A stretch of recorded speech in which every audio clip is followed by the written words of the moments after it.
everyone, Angelica here with Larry the Computer Guy. We are an IT managed service provider in Commerce, Michigan, specializing in cybersecurity and compliance. Today for Tech Tips, I want to give you 4 tips on how to avoid tech neck.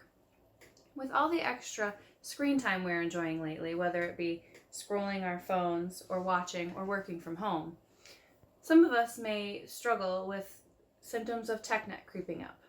Number 1 way to work on avoiding this is rethink your workstation.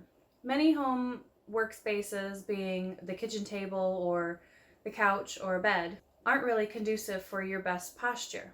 Think about your posture, and whenever possible, try to bring shoulders back against your chair at all, head up, straight forward.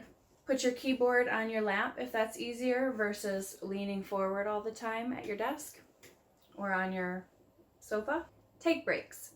Every 30 minutes to an hour, stop, take a break, stretch, neck, shoulders,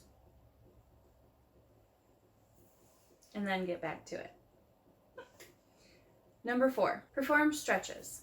Burger exercises can be very beneficial. You perform those by sitting at the edge of your seat, arms stacked behind you, palms up, shoulder blades back, and up toward, with your head straight forward above your body, chin down. Do this and hold for about 30 seconds and repeat 3 times. Hope these tips are helpful for you. Bye.